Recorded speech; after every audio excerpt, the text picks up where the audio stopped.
नमस्कार दोस्तों, आप देख रहे हैं साइनिंग ऑफ 2.0 अनुभव मिश्रा के साथ। आप पढ़ रहे थे बिजनेस स्टडी कंज्यूमर प्रोटेक्शन, आप पार्ट 7 तक पढ़ चुके हैं। आज हम पार्ट 8 पढ़ेंगे। इसमें हम आज इस चैप्टर को फिनिश कर देंगे, जिसमें हम आज पढ़ेंगे 3 टायर में से नेशनल कमीशन लास्ट टायर है ये। और मैंने बता दिया है आपको कि जब कोई कंज्यूमर से धोखाधड़ी होता है या फिर उस पे कहते हैं उसका कोई माल या प्रोडक्ट होता है वो वापस नहीं करता है, तो वो 3 टायर से अपने आप को सेव कर सकता है या फिर अपने आप को उस प्रोडक्ट से क्या कर सकता है, हिजाफा ले सकता है, मतलब सेलर से। तो पहला मैंने बता दिया डिस्ट्रिक्ट फॉर्म था, दूसरा आपका स्टेट कमीशन था। आज हम तीसरा पढ़ेंगे नेशनल कमीशन। चलिए स्टार्ट करते हैं बिना टाइम पास किए हुए। इससे पहले आप नए हैं तो लाइक सब्सक्राइब और शेयर करना ना भूलें। चलिए अब स्टार्ट करते हैं। तो नेशनल कमीशन क्या है, देखिए ये भी स्टेट कमीशन के जैसे ही इसमें भी क्या होता है, प्रेसिडेंट एक बैठता है, इसमें 4 मेंबर बैठता है। ठीक है, इसमें भी क्या होता है आपका, एक तो प्रेसिडेंट होता है, ठीक है, और 4 मेंबर होता है। ठीक है, जिसमें से one of whom shall be a women होना आवश्यक है उन 4 मेंबर में से। ठीक है, नेशनल कमीशन में। ठीक है, उसके बाद इनको अपॉइंटेड कौन करता है, अपॉइंटेड इनको करता है आपका सेंट्रल गवर्नमेंट। ठीक है, कौन करता है, सेंट्रल गवर्नमेंट इनको क्या करता है, अपॉइंटमेंट करता है प्रेसिडेंट को लेके और 4 मेंबर के साथ। अपॉइंटमेंट को करता है सेंट्रल गवर्नमेंट करता है। और इसको जो है, इसमें कौन कंप्लेंट फाइल कर सकता है, आप वो सुनिए। जैसा कि मैंने बताया था कि 1 रुपये से लेके 1 रुपीज़ to 20 लाख। ठीक है, इसमें कौन कर सकता है, ये कौन कहाँ पे कर सकता है, डिस्ट्रिक्ट फॉर्म में आपका कंप्लेंट फाइल कर सकता है। लेकिन 20 लाख लेस देन 1 करोड़, अगर 20 लाख से ज़्यादा और 1 करोड़ से कम है तो वो कहाँ कर सकता है, स्टेट कमीशन में, और ये डिस्ट्रिक्ट फॉर्म में। ठीक है, और यदि आपका जो वो है प्रोडक्ट है, कमोडिटी या सर्विसेज है, यदि वो 1 करोड़ से ज़्यादा है, if the value of goods exceed 1 crore. ठीक है, अगर आपका जो कमोडिटी है 1 करोड़ से ज़्यादा है तो ये आप कहाँ जा सकते हैं, नेशनल कमीशन में डायरेक्ट जा सकते हैं, अगर आपकी कमोडिटी एंड सर्विस की वैल्यू 1 करोड़ से ज़्यादा है तो। ठीक है, if the value the complaints can be filled in national commission if the value of goods exceeds 1 crore.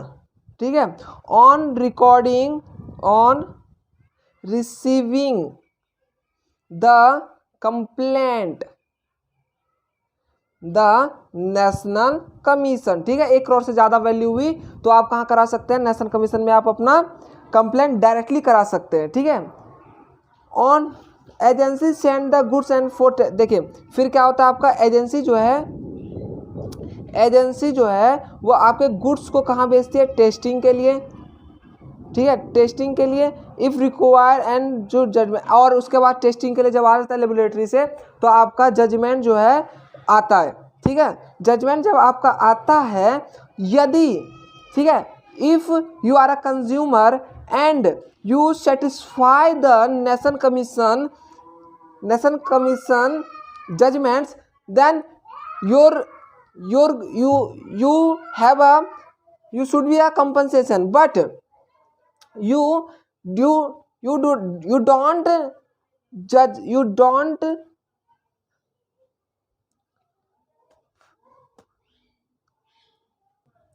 satisfy the judgment of national commission, then if can file a complaint in Supreme Court within 13 days। यदि आप उनके judgement से, ठीक है, judgement से अगर nation commission के judgement से आपको सेटिस्फेक्शन नहीं मिलता है, ठीक है, तो आप विद इन 13 डेज क्या कर सकते हैं, सुप्रीम कोर्ट में आप अपना कंप्लेंट क्या कर सकते हैं, फाइल कर सकते हैं, कंप्लेंट फाइल, ठीक है, विद इन 13 डेज, ठीक है। ये पूरा आपका था नेशनल कमीशन। क्या होता है देखिए, प्रेसिडेंट बैठता है इसमें और एक 4 मेंबर होता है। 4 मेंबर में से एक कंपलसरी होता है वुमेन का, ठीक है। इनको अपॉइंटमेंट कौन देता है, सेंट्रल गवर्नमेंट देता है। और जो ये कंप्लेंट फाइल कौन कर सकता है इसमें, जिसकी कम्युनिटी एंड सर्विस की वैल्यू 1 करोड़ से ज़्यादा होती है, वो डायरेक्टली नेशनल कमीशन में जा सकता है अपनी कंप्लेंट को फाइल करने के लिए, ठीक है। और जब वो कम्युनिटी एंड सर्विसेज को लेके जाता है कंज्यूमर, तो वो एजेंसी जो है, वो एजेंसी जाती है, वो उसको क्या करती है, टेस्टिंग के लिए लेबोरेटरी भेजती है, वहाँ से आती है सारी रिपोर्ट, तो वो अपना जजमेंट सुनाती है। जब जजमेंट सुना देती है सुप्रीम कोर्ट अपना नेशनल कमीशन अपना, अगर जो कंज्यूमर है वो सेटिस्फेक्शन होता है उस जजमेंट से, तो वो उसका वहीं पे मुआवजा उसको मिल जाता है, ठीक है। अगर नहीं होता है तो विद इन 13 डेज वो कहाँ जा सकता है, सुप्रीम कोर्ट जा सकता है अपनी कंप्लेंट को लेके, ठीक है, वहाँ पे उसको इंसाफ मिल जाएगा, ठीक है। ये था आपका 3 टायर। अगर किसी कंज्यूमर को क्या होता है, परेशानी होता है कि उसको नहीं मिल रहा इंसाफ, तो मैं कहाँ जाऊँ, तो ये 3 आपका स्टेप होता है, ठीक है। अब बात करते हैं लास्ट टॉपिक की। यदि कंज्यूमर कंप्लेंट फाइल करता है, ठीक है, तो उसको क्या रेमेडीज मिलती है, ठीक है, रेमेडीज क्या क्या मिलती है। तो देखिए, पहला है आपका refund of the price paid. क्या होता है, refund of the price paid. जो उसने किसी कम्युनिटी एंड सर्विसेज के लिए पेड किया था पैसा, मनी, उसको रिफंड मिल जाता है, ठीक है। दूसरा है आपका कंपनसिएशन। उसको कंपनसिएशन मिलता है of loss on injury suffered. अगर किसी कारण जैसे मान लीजिए मैंने लैपटॉप लाया, लैपटॉप लाने के बाद मेरा लैपटॉप में ना अचानक से कुछ सर्किट हुआ और वो फट गया मेरे हाथ में और मेरा हाथ जल गया, तो जो इंजरी हुआ मेरे हाथ का, उसका कंपनसिएशन देगा वो कंपनी, ठीक है। और तीसरा है आपका payment of adequate cost and grievant party.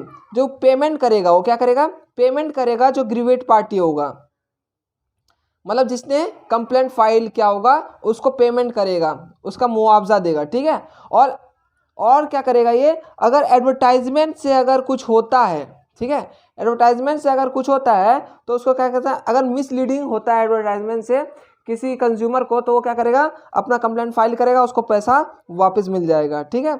और सबसे लास्ट है आपका डिस्काउंटेंसीज ऑफ अनफेयर ट्रेड प्रैक्टिस। मतलब कि अगर आपको अनफेयर ट्रेड किया जा रहा है, जैसे कि मान लीजिए आपको खराब कमोडिटी दे दिया। अगर मान लीजिए आप गए डेल्टा का लैपटॉप लेने और आपको दे दिया किसी और कंपनी का, डेल्टा कह के किसी और का दे दिया, तो आप अगर उसमें कुछ होता है तो आप उसमें कंप्लेन कर सकते हैं और उसको आपको मुआवजा देगा, ठीक है।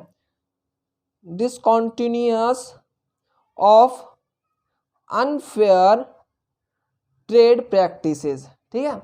ये आपका चैप्टर यहाँ पे बिल्कुल ख़त्म होता है। अगर आपको इस चैप्टर के और बाकी चैप्टर के नोट्स चाहिए, ठीक है, तो आप मेरे इंस्टाग्राम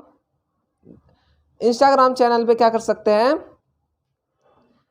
जा सकते हैं AN.UBHAV, ठीक है, 7034। यहाँ पे आपको सारे नोट्स मिल जाएंगे, अवेलेबल है, ठीक है। आज के लिए इतना ही। पढ़ते रहिए अनोमी के साथ। Signing off 2.0। धन्यवाद। और हाँ, लाइक शेयर सब्सक्राइब करना ना भूलें।